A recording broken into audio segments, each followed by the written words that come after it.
تو ایمان والوں کی دو علامتیں قرآن میں اللہ نے بہت زیادہ بیان کی ہیں، اور یہ دو کام نبی رمضان میں زیادہ نہیں بلکہ بہت زیادہ کیا کرتے تھے۔ ایک نماز بہت زیادہ، بار بار ایک مسئلہ میں ریپیٹ کرتا رہتا ہوں کہ 8 رکعت تراویح اگر رمضان میں ہوتی تو 8 تو عام دنوں میں بھی آپ نے پڑھی ہے، تو پھر رمضان میں یہ عبادت رات کی بہت زیادہ ہوتی ہے بھائی، یہ تو نارمل روٹین تھی۔ پھر وہی بات آتی ہے، بخاری کا حوالہ دیتے ہیں کہ حضرت عائشہ فرماتی ہیں کہ نبی رمضان غیر رمضان میں 8 پڑھتے تھے۔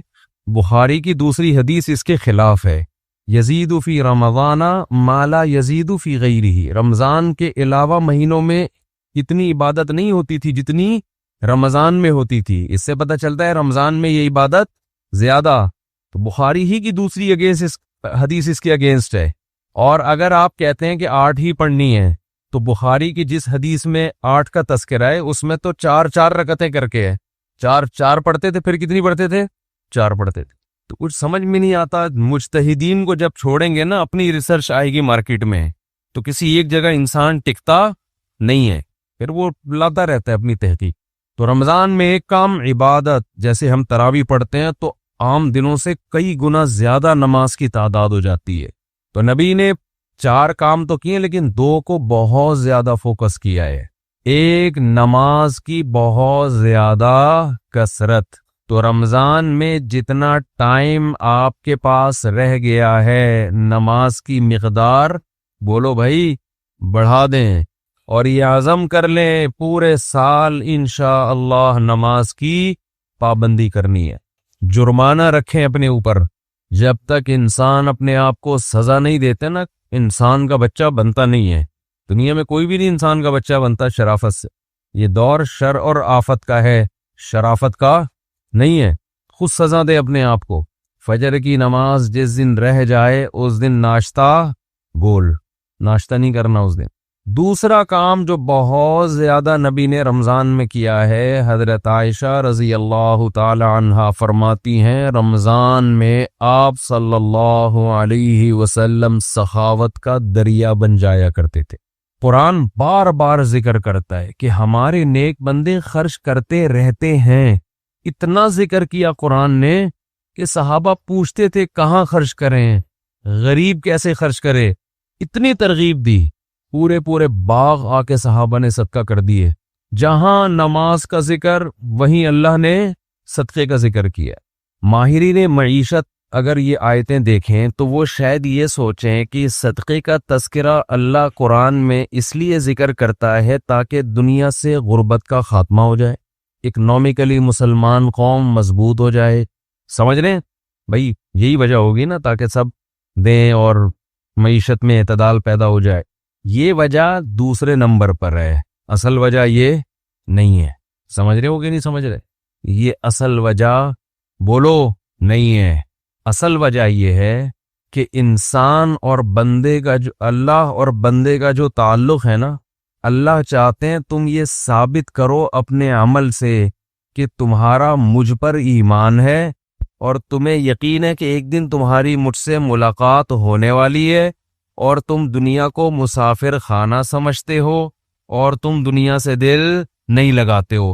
اس کے لیے جب تک روکھڑا خرچ نہیں کرو گے مجھے یقین نہیں آئے گا۔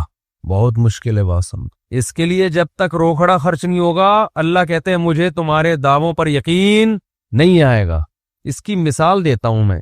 ایک کروڑ پتی تاجر آپ کے پاس آیا اور کہنے لگا کہ ایک پلاٹ بک رہا ہے، خرید لے، انویسٹ کر لے، پیسے نہیں ہیں ادھار لے کے ڈال دے، 1 کروڑ کا لے گا، میں تجھے قسم اٹھا کے کہتا ہوں 1 مہینے میں 30-40 لاکھ اس کی قیمت بڑھ جائے گی۔ پھر نہ بولنا کہ سودا ہاتھ سے نکل گیا۔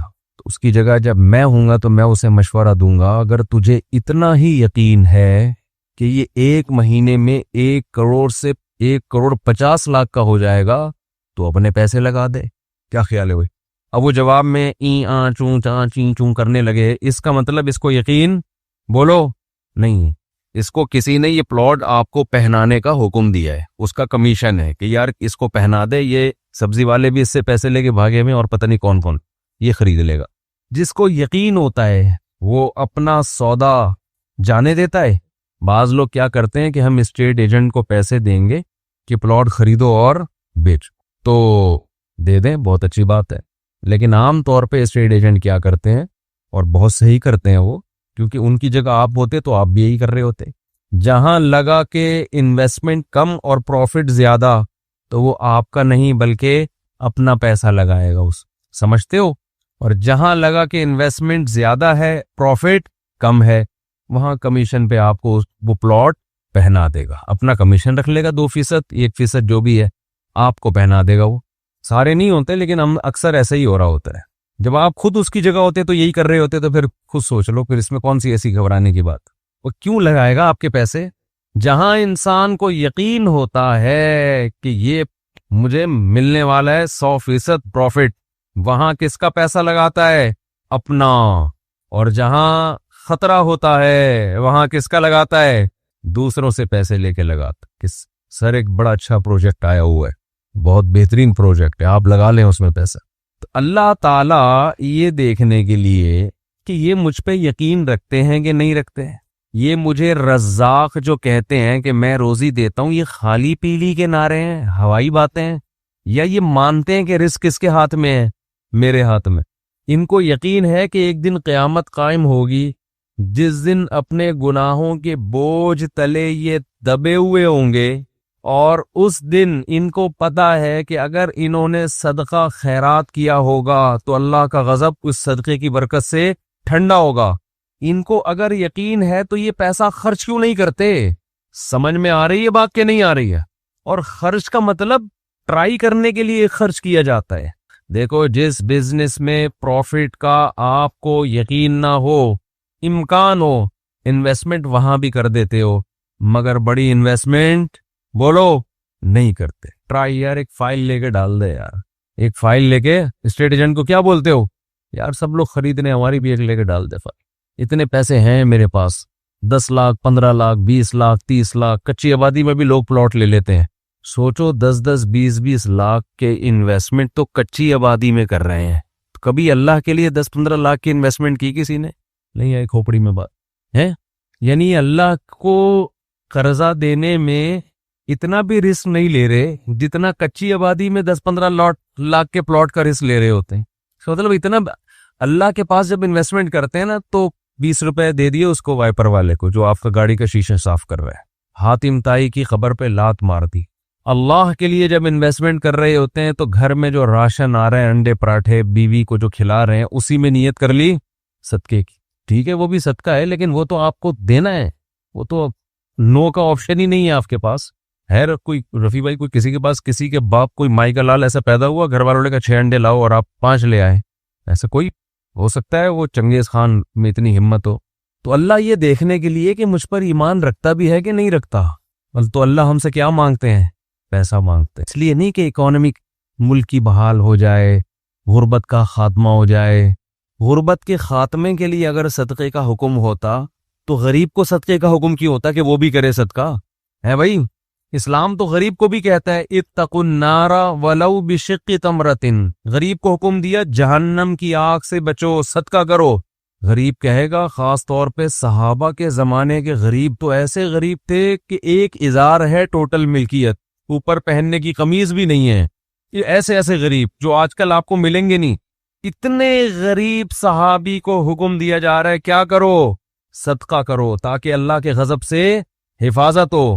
وہ پوچھیں گے کیسے صدقہ کریں؟ آپ نے فرمایا شق تمرہ، کھجور آدھی توڑو، آدھی خود کھاؤ، آدھی کسی اور کو کھلا دو، صدقہ کر دو کسی۔ کیا اس سے غربت اکنامکلی قوم مضبوط ہو جائے گی؟ ہے بھائی، آدھی کھجور روز کسی کو دیں گے، کیا معیشت بحال ہو جائے گی قوم کی؟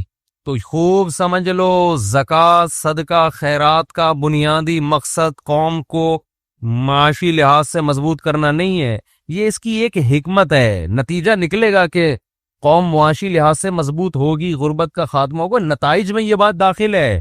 آپ کو جو حکم دیا جا رہا ہے وہ اس لیے نہیں، بلکہ وہ آپ کا خدا سے تعلق کتنا ہے، آپ اس پر ایمان رکھتے ہو، آپ اپنے آپ کو اس کا غلام سمجھتے ہو کہ نہیں سمجھتے؟ آپ کو اس کے وعدوں پر یقین ہے؟ من ذا الذی یقرض اللہ قرضا حسنا، اللہ کہتے ہیں کون ہے مجھے قرضے دے، قرضہ دو، قرضہ، اور میں سود لگا کے دوں گا واپس۔ بڑھا کے دوں گا. جس کو یقین ہے کہ رزاق اللہ ہے, کھلاتا وہ ہے, میں جو دے رہا ہوں یہ پیسے ضائع نہیں ہو رہے, یہ رب کو دے رہا ہوں, وہ سخاوت کا دریا بنتا ہے. اور جس کو یقین ہی نہیں ہے وہ ہر وقت نوٹ بیٹھ کے گنتا رہتا, کمیٹیاں ڈال ڈال کے اور گھسیٹ رہے, کمیٹیاں ڈال ڈال کے پیٹ کاٹ کاٹ کے کمیٹیاں ڈالی ہوئی ہیں.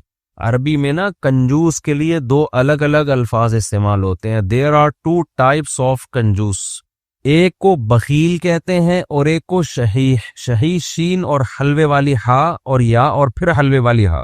روزے میں ذرا حلوے والی بات کرنے سے بھی اپنا مزہ ہے. تو اس کو کیا کہتے ہیں؟ شہیح. یہ کنجوس کی سپرلیٹو ڈگری ہے. کنجوس اسے کہتے ہیں جو دوسروں پہ خرچ نہ کرے. شہیح اتنا بڑا کنجوس جس کمبخت کو اپنے اوپر بھی خرچ نہیں کیا جا رہا اس سے. سمجھتے؟ یہ کنجوس کی وہ قسم ہے جو کمبخت اپنے اوپر بھی خرچ نہیں کرتا. 70 سال 80 سال عمر ہو گئی, بینکوں میں پیسے رکھے ہوئے, آڑے وقت میں کام آئے گا. تو آڑا وقت تو اب یہ آڑا نہیں تو کون سا وقت ہے یہ؟ خواتین زیور رکھا ہوا ہے, کئی تولے سونا, زکوٰۃ نکالتے ہوئے تکلیف ہوتی ہے.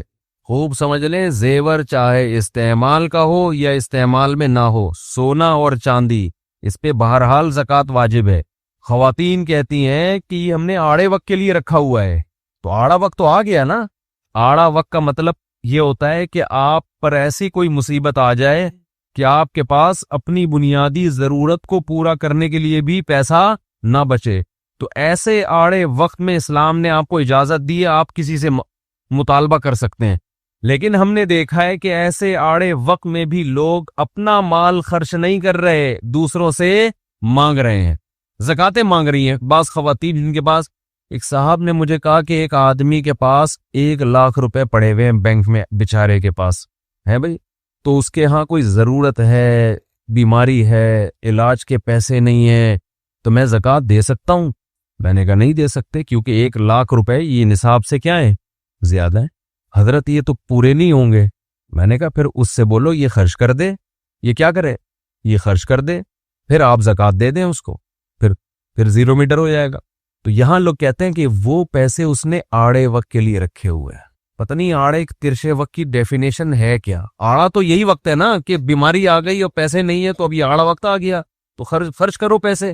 اس کو کہتے ہیں الذی جمع مالا وعددا. اہل جہنم کی علامت مال جمع کرتے ہیں اور اس کو بیٹھ کے گنتے رہتے ہیں. یہ تو اسٹور کرنے والی بات ہو گئی. پہلے اپنا پیسہ خرچ کرو بھائی.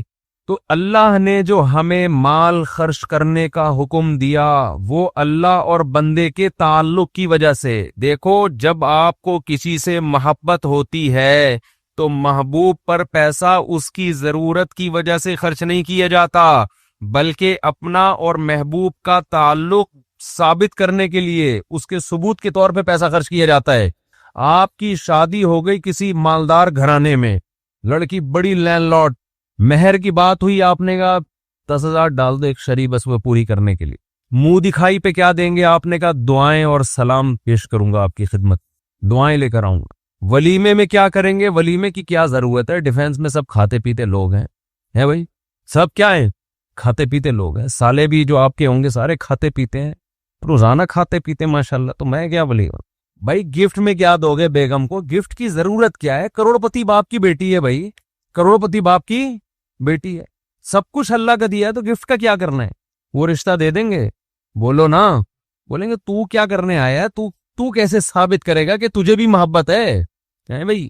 ہمیں ضرورت نہیں ہے, لیکن ہمیں اس پیسوں کی ہمیں ضرورت نہیں ہے, لیکن ہمیں اس بات کی ضرورت ہے کہ تو یہ ثابت کر کے تو اس شادی پہ خوش ہے اور تو محبت کرتا ہے, تو عزت دیتا ہے رشتہ داروں کو, سسرالیوں کو. تو ملک میں غربت ختم ہو چکی ہو, کوئی غریب نہ ہو, کسی کو ضرورت نہ ہو, پھر بھی اللہ کیا کہتا ہے؟ آپ نے مال خرچ کرنا ہے. یہ نماز کی طرح ضروری ہے. اہل ایمان کی علامات میں سے وہ تلاش کرتے رہتے ہیں اللہ کو خوش کرنے کے لیے پیسہ نکالنا ہے, پیسہ. اب آپ ڈرے ہوئے ہوں گے مفتی صاحب اب مانگیں گے چندہ ہٹائٹ والا. آج کمیٹی نے مفتی صاحب کے ذمہ لگایا ہوگا کہ دبا کے کیا کرنا ہے, تو سب سے پہلے آپ نے گھبرانا نہیں. میرا کہیں یورپ کا ویزا لگنے والا تھا تو کسی نے شکایت کر دی کہ یہ آئے گا چندہ مانگے گا, تو جو بلانے والے تھے وہ پیچھے اڑ گئے. میں نے ان سے کہا کہ میں قطن نہ میرا یورپ میں آگے چندہ مانگنے کا ارادہ تھا اور آپ کے خرچے پہ آنے کا ارادہ بھی نہیں تھا. تو آپ سے تو رابطہ کیا، ویزا لگ جائے گا تو ہم اپنے خرچے پہ جائیں گے. تو پتہ نہیں مولویوں کا کیا امیج لوگوں نے دماغ میں بٹھا لیا ہے. تو میرے بھائی آپ کو جو ہم ترغیب دے رہے ہیں، اور یہ آپ کو نہیں، یہ میں اپنے آپ کو بھی دے رہا ہوں. میں تو جب بیان کرتا ہوں تو سب سے زیادہ میں ڈر رہا ہوتا ہوں کہ میں کتنا اس معیار پہ پورا اترتا ہوں. اللہ مجھ سے پوچھے گا تو ادھر تو بڑا فنٹر بنا ہوا تھا ممبر پہ بیٹھ کے، تو کیا کر رہا ہے؟ تو یہ مجھے خود بھی ڈر لگ رہا ہوتا ہے کہ ہم کون سا کوئی سخاوت کے دریا ہیں. تو قرآن نے بیان کیا وَيْلٌ لِكُلِّ هُمَزَةٍ لُمَزَةٍ الَّذِي جَمَعَ مَالًا وَعَدَّدَهُ. تباہی ہے اس شخص کے لیے جو مال جمع کرتا ہے اور گن گن کے رکھتا ہے. یہ چائنا والوں پہ سوٹ کرتی ہے یہ چیز، جنہوں نے کروڑوں روپے کے قبرستان خریدے ملیشیا میں. نہیں بتایا، دکھائی میں نے ویڈیو، ایک پیسہ لے کے دفن ہو جاؤ. یہ کسی اہل ایمان پہ کنجوسی سوٹ نہیں کرتی. مسلمان سخی ہوتا ہے، اپنی ذات پہ بھی خرچ کرتا ہے. مسافر خانہ ہے بھائی، یہ زندگی ختم ہو جائے گی، کھاؤ پیو بچا بچا کے، بولو نا مت رکھو. ابھی دانت ہیں، بادام کھا سکتے ہو. بڑھاپے میں بادام ہوں گے چبانے کے لیے، دانت نہیں ہوں گے، کھا لو. یقول العبدی مالی مالی، بندہ کہتا ہے میرا مال میرا مال. حدیث میں آتا ہے، آپ نے فرمایا تیرا مال وہ ہے جو کھا کے ختم کر دیا پہن کے پرانا، باقی تیرا نہیں ہے، مرے گا وارثوں میں بٹے گا. اور وارثوں کا بھی نہیں ہے، وہ مریں گے آگے ان کے وارثوں میں جائے گا. کھاتا کوئی بھی نہیں ہے. ہر آدمی اس نیت سے بچا رہے میرے بچوں کے کام آئے گا، بچے اس نیت سے بچا رہے ہمارے بچوں کے کام آئے گا، وہ اس نیت سے کہ ہمارے بچوں کے کام آئے گا. تو یہ قیامت کے میں جو آخری بندہ پیدا ہوگا نا، اس کے کام شاید آ جائے، اس کے بھی نہیں آئے گا. وہ پھر اللہ زمین اور آسمان کو تباہ کر دے گا. اللہ نے بہت زیادہ دیا ہے تو ٹھیک ہے، بچوں کے لیے بھی کچھ روک لو، کچھ پراپرٹی لے کے ڈال دو. حدیث میں ترغیب ہے، بالکل لاوارث نہ چھوڑو، لیکن اس کی بھی ایک لمٹ ہو نا. ہر چیز کی ایک حد ہوتی ہے کہ نہیں ہوتی، کہ بھئی یہاں تک کرنا ہے میں نے جمع، اس کے بعد نہیں کرنا. ہمارے ہاں کوئی حد ہی نہیں ہے، کتنا جمع کرنا ہے، بس جتنا ہو جائے جتنا ہو جائے جتنا ہو جائے تو کرتے چلے جاؤ. پھر تو نہ خود کھا سکو گے نہ دوسروں کو کھلا سکتے ہو. نبی صلی اللہ علیہ وسلم نے فرمایا سخی آدمی اللہ کے بھی قریب، لوگوں کے بھی قریب اور جنت کے بھی قریب. قریب من اللہ، قریب من الناس، قریب من الجنہ، بعید من النار. جہنم سے دور ہوتا ہے. جہنم کو سخی لوگوں سے بہت نفرت ہے، بہت نفرت. جہنم کو محبت ہے کنجوسوں سے. اور آپ نے فرمایا اور کنجوس بعید من اللہ، اللہ سے بھی دور، اللہ کو بھی نفرت ہے. کیونکہ اللہ کی صفت ہے خرچ کرنا، تو اللہ کو پسند بھی کون لوگ ہیں؟ جو خرچ کرتے ہیں. بعید من اللہ بعید من الناس، فرمایا کنجوس آدمی لوگوں سے بھی دور، لوگ بھی نفرت کرتے ہیں. بیوی بھی نفرت کرتی ہے شوہر سے. کھلانے میں کنجوسی کرتے ہیں نا بعض میاں. ہم نے دونوں قسم کے میاں مارکیٹ میں دیکھے ہیں. بعض میاں گھر آئیں گے، لا رہے ہیں جی بچوں کے لیے فروٹ لا رہے ہیں. اللہ نے اگر وسائل دیے نہیں دیے تو اپنے اوپر قرضے نہ چڑھاؤ، کھلا رہے ہیں. اور بعض میاں کیا کرتے ہیں؟ الٹا بیگم سے مانگ رہے ہوتے ہیں. اور میں نے ایک بیان کیا نا موسیٰ علیہ السلام پر، کہ موسیٰ علیہ السلام صحت مند بھی تھے، امانت دار بھی تھے. تو ان کے والد نے کہا کہ اگرچہ ابھی کماتے نہیں ہیں لیکن کمانے کی طاقت ہے، تو بیٹی ان کے حوالے کر دی، داماد بنا لیا ان کا. کسی نے نیچے لکھا مفتی کمنٹس میں نا، میرے بیان کے نیچے کمنٹس میں، کہ آج الٹا ہو رہا ہے، لڑکا دیکھ رہا ہے کہ لڑکی کماتی ہے کہ نہیں کماتی. کتنے بےغیرتی کی بات ہے. ہم تو اس پہ لوگوں کو ترغیب دے رہے ہیں کہ لڑکا اگر نہیں بھی کما رہا، طاقت ہے کمانے کی، تو شادی کر دو. اس سے اوپر کا درجہ یہ ہے کہ چلو عملاً کما رہا ہو وہ. لیکن آپ تو بالکل ہی الٹے ہو گئے نا، بالکل ہی کیا ہو گئے، بالکل ہی الٹے. بےغیرتی کی انتہا ماشاءاللہ. لیکن یاد رکھو بےغیرتی ایک ایسی چیز ہے جس پہ ایک دفعہ کمپرومائز کر لو نا تو زندگی بڑی اچھی گزرتی ہے.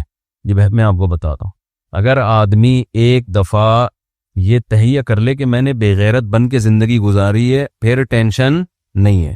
ایک دفعہ یوں کر کے جھٹک دو، یوں کر کے نا ایک دفعہ. وہ میں اکثر ایک چٹکلا سناتا ہوں نا. ایک آدمی کے لیے رشتہ آیا تو لڑکی کے ابا نے کہا کہ ہم اپنی بیٹی تمہیں اس شرط پہ دیں گے کہ تمہیں گھر داماد بننا پڑے گا. اس کو ایک دم غیرت آ گئی، ایک دم ضمیر جا کے، گھر داماد تمہارے ٹکڑوں پہ پلوں گا میں. لیکن دل میں خیال آ رہا ہے مزے کتنے ہیں یار، کوئی خرچہ ہی نہیں، کوئی ٹینشن نہیں ہے، مزے کتنے ہیں، فری میں گھر بھی مل جائے گا. اب ضمیر ملامت کر رہا ہے کہ بے غیرتی ہے، تو ضمیر کی آواز کبھی زبان پہ آ رہی ہے یہ بے غیرتی، لیکن ادھر عقل کیا کہہ رہی ہے؟ مزے کتنے ہیں؟ تو شروع میں تو بڑا جوش میں آیا، یہ بے غیرتی قبول ہے، ٹھیک، شروع میں کہتے یہ بے غیرتی گھر داماد تمہارے ٹکڑوں پہ قبول ہے، ایک دم جھٹک دیا نا کہ نکالو یہ غیرت ویرت کے خیال۔ تو اس لیے میں کہتا ہوں ایک دفعہ یہ غیرت اور یہ سب اس طرح کی جو چیزیں ہیں نا جو آدمی کو جھنجھوڑتی رہتی ہیں، یہ جھٹک کے نکال دو، طبیعت سے بے غیرت بن جاؤ۔ پھر بیگم سے بولو کما کے لا بھائی، تو میں پڑا ہوں یہاں سگریٹ پی رہا ہوں، اپنے پیسے چھپا چھپا کے لاکروں میں رکھو، نہ کھلاؤ۔ کماتے 10 لاکھ ہو، بیگم کو بتاؤ 50,000 کماتا ہوں، دوستوں کو تو بتاؤ ہی نہیں، اور پھٹے پھٹے کپڑے پہن کے پرانی سی پھٹی ہوئی موٹر سائیکل پہ گھوما کرو تاکہ ڈاکو نہ چھین لیں۔ لوگ اب یہ بھی کر رہے ہیں ڈاکو نہ چھین لیں، تو ڈاکو چھینے گا تو یہی بن جائے گا نا کہ پھٹی ہوئی موٹر سائیکل پہ گھومے گا، تو ڈاکو کے چھیننے کی ضرورت ہی نہیں ہے۔ یہی میرا خیال ہے۔ ابے تو اچھی بائک پہ جائے گا، ڈاکو چھینیں گے تو پرانی پھٹپٹی پہ آ جائے گا، تو وہ تو چھینے بغیر ہی تو پھٹپٹی پہ گھوم رہا ہے۔ تو جو کام ڈاکوؤں کے چھیننے کے بعد ہوتا تو چھیننے سے پہلے ہی اسی لائف اسٹائل پہ آ گیا ہے۔ تو ڈاکوؤں سے بچنے کا ایسا طریقہ استعمال کرنا کہ آپ غریبوں والی زندگی گزارنا شروع کر دو، تو فائدہ کیا ہے پھر؟ تو ڈاکو سے بچنے کے اور 10 طریقے ہیں، کوئی ٹائمر لگوا دیں، اس میں کچھ چور لاک لگوا دیں، گارڈ رکھ لیں، کچھ بھی کر لیں۔ خیر غیرت کو میں ایسے ہی بتاؤں، ایک دفعہ یہ تجربہ کریں، ایسے بیٹھ کے نا یوں کر کے جھڑکیں، بڑی زبردست زندگی ہو جائے گی۔ لیکن اگر غیرت نہیں نکال سکتے جھٹک کے، تو پھر پوری غیرت والی لائف گزارنی پڑے گی، پھر یہ درمیان کی حالت میں مزہ نہیں ہے، یا تو اچھے بن جاؤ یا برے بن جاؤ۔ بیچ کا آدمی کی نہ لوگ تعریف کرتے ہیں نہ اسے برا کہتے ہیں، وہ کسی کام کا نہیں ہوتا۔ ایسی زندگی ہو اچھا بنے تو قریب من الناس، حدیث میں آتا ہے سخی لوگوں کے قریب ہو جاتا ہے، لوگ محبت کرتے ہیں، چہرے پہ رونق آ جاتی ہے سخی آدمی کے۔ اور آپ صلی اللہ علیہ وسلم نے فرمایا کنجوس اللہ سے بھی دور اور لوگوں سے بھی دور۔ لوگ بھی کہتے ہیں لچڑ، لچڑ سمجھتے ہیں، بڑا ہی لچڑ آدمی۔ اور لچڑ صرف اس کو نہیں کہتے خرچ نہ کرے، ہر وقت لوگوں کی جیبوں سے چیزیں نکالنے کی کوشش میں لگا رہنا، یہ بھی لچڑ پنا ہے۔ اور آج کل دور ہے مارکیٹنگ کا، اپنی پروڈکٹ کو مارکیٹنگ کرتے ہیں نا لوگ، تو مارکیٹنگ میں بھی میں نے لچڑ بھی دیکھے ہیں۔ دیکھو ہر آدمی چاہتا ہے میری پروڈکٹ مارکیٹ میں جائے، لیکن اس کا ایک طریقہ ہوتا ہے، موقع بے موقع اپنی چیزوں کو لا کے میری یہ چیز خریدیں، میرے یہ ہر وقت ہر بے موقع۔ اب میں بعض واقعات ایسے سناؤں تو وہ بندہ سمجھ جائے گا کہ میرے بارے میں بات ہو رہی ہے، اس لیے مجھے پھر وہ بتاتا نہیں میں۔ بے موقع آپ کے بات کیا چل رہی ہے، آپ اپنے ڈبے لے کے بیٹھ جاؤ، اپنے دودھ کے ڈبے، بات کیا چل رہی ہے، آپ اپنا گھی لے کے بیٹھ جاؤ، ہماری دکان میں یہ گھی ہے۔ ابے بھائی تم یہاں بات مجھ سے گھی کی کرنے کے لیے آئے ہو؟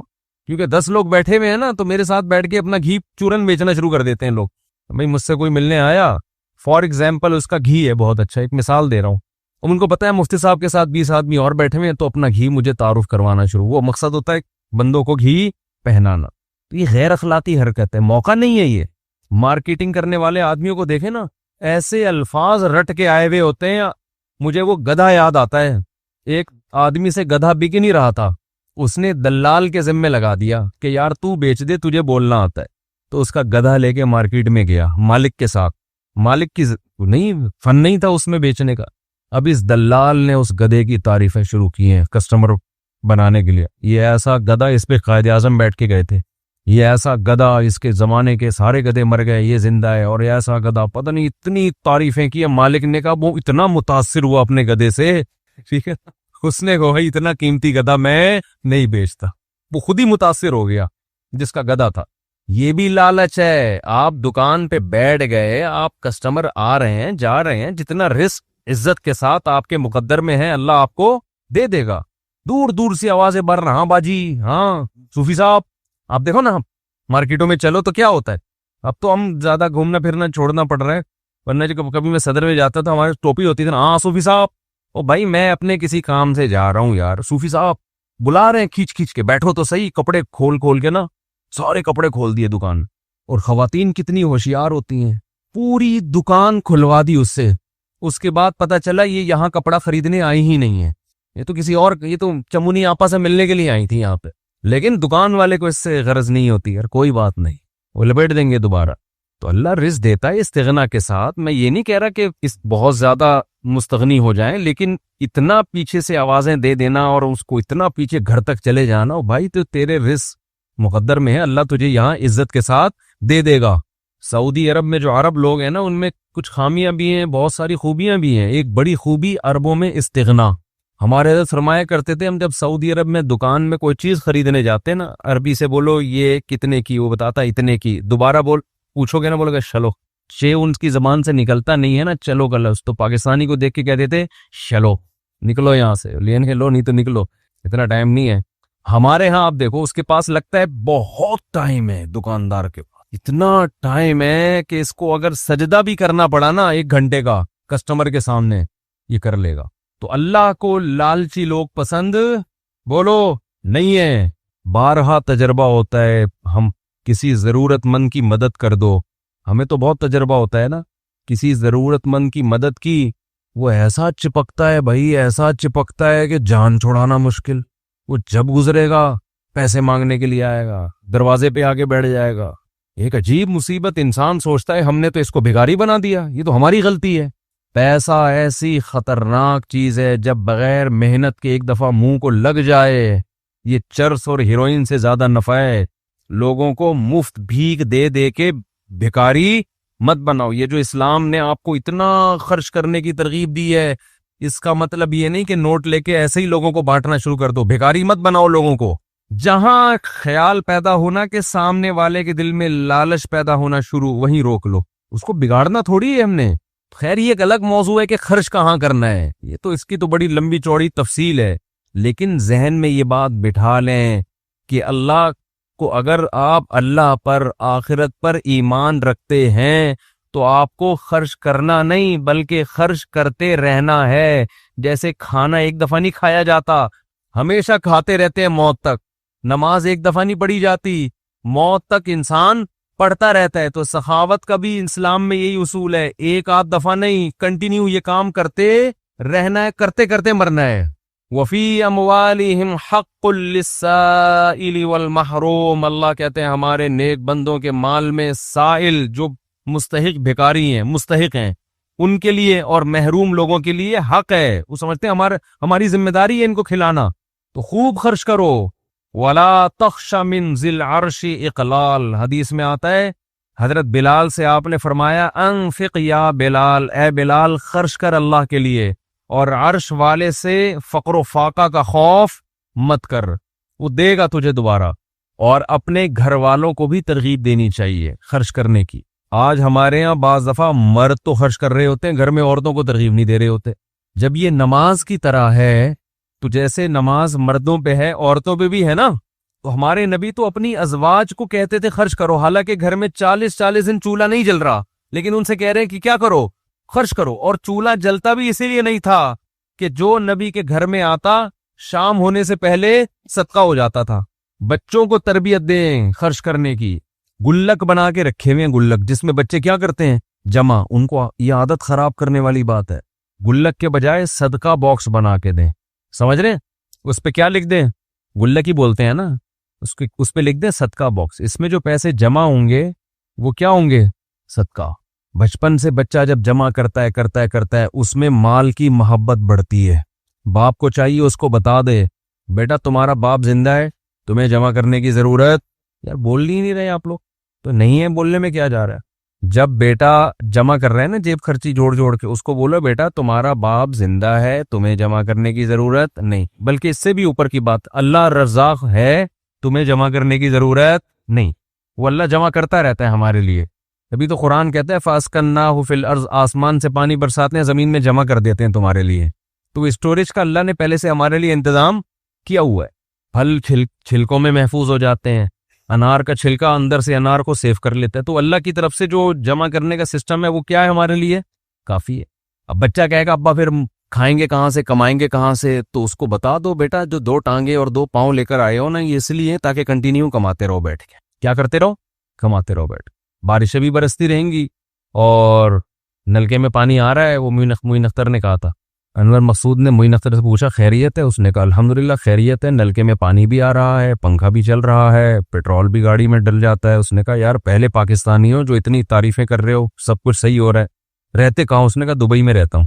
صحیح ہے نا، اس نے کہا کیا دبئی میں رہتا؟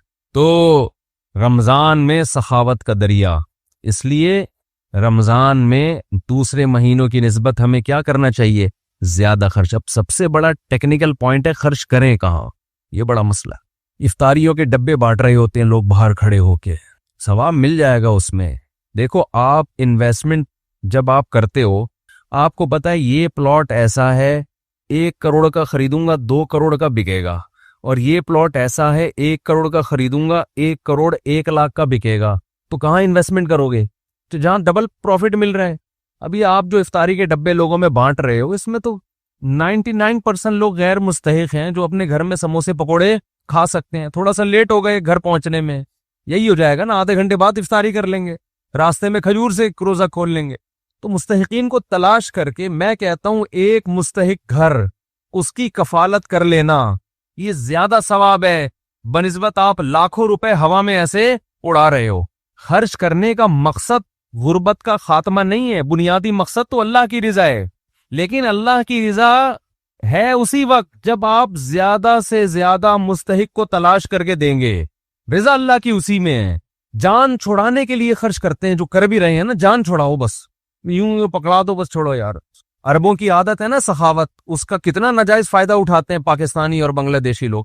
ہم ناظم آباد میں رہا کرتے تھے, ایک بندہ کنٹینر بک کرا کے لایا ہے. ہم نے کہا کوئی بڑا تاجر ہے بھائی, دبئی سے کنٹینر آ رہا ہے, اس کا مال ہی مال. اس میں پتا چلا حرم میں بھیک مانگی اس کمبخت نے, بڑی بڑی بلڈنگیں بنا لی حرم میں بھیک مانگ کے. اب عرب کیا کرتے ہیں, میں نے وہاں دیکھا ہے, وہاں عرب عورتیں بھی طواف کر رہی ہیں, مرد بھی طواف کر رہے ہیں. اس کے بعد جب پاکستانی لوگ جن اوقات میں جاتے ہیں نا, وہاں اکثر پھر عرب نہیں ہوتے. جیسے حج کے سیزن میں آپ کبھی ایسے موسم میں جائیں نا جس میں عرب زیادہ ہوتے ہیں, میں گیا ہوں, تو وہ کیا کر رہے ہوتے ہیں, بس باہر نکلتے ہوئے پاکستانی جو ہے نا گھننے بن کے یوں کر کے کھڑے ہو جائیں گے ان کے سامنے, ایسے مسکین کی صورت بنا کے دل چاہتا ہے لپٹ کے رونا شروع کر دو اس کے ساتھ.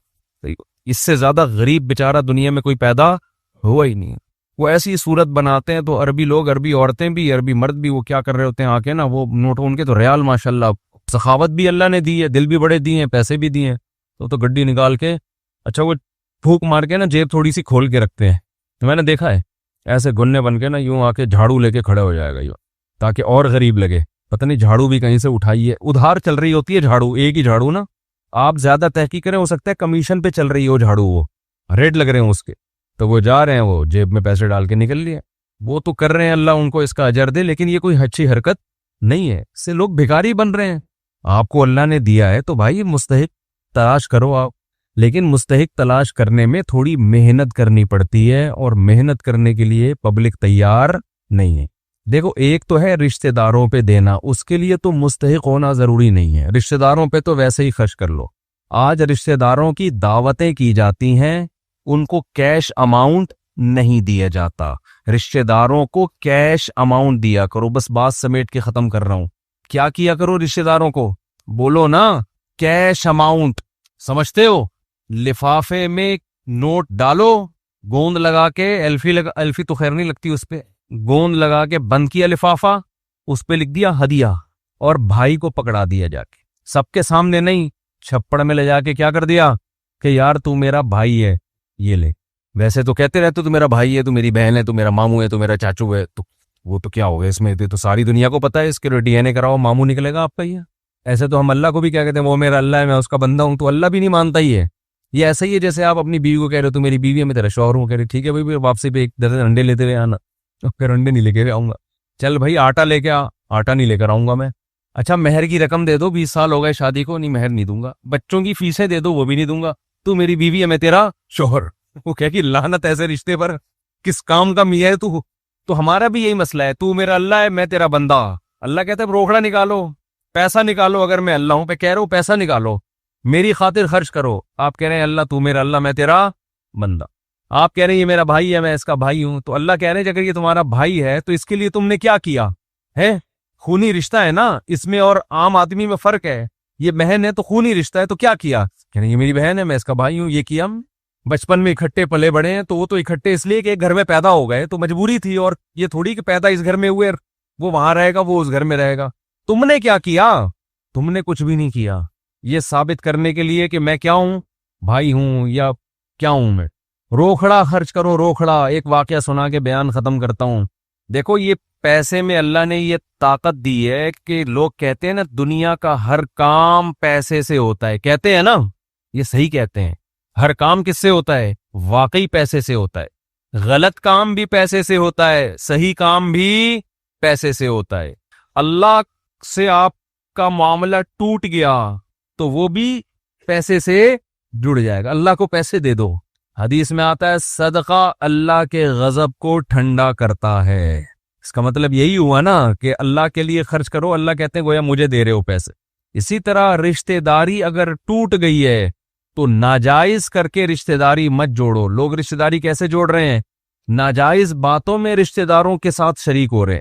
شادیوں میں مکس گیدرنگ ہے، موسیقی کی محفل ہیں، آپ جا رہے ہو شادی میں، اس لیے کہ نہیں گیا تو رشتہ دار ناراض ہو جائیں گے، یہاں آپ کو اجازت نہیں ہے جانے کی، ہو جائے ناراض، لیکن اس ناراضی سے بچنے کا طریقہ کیا ہے؟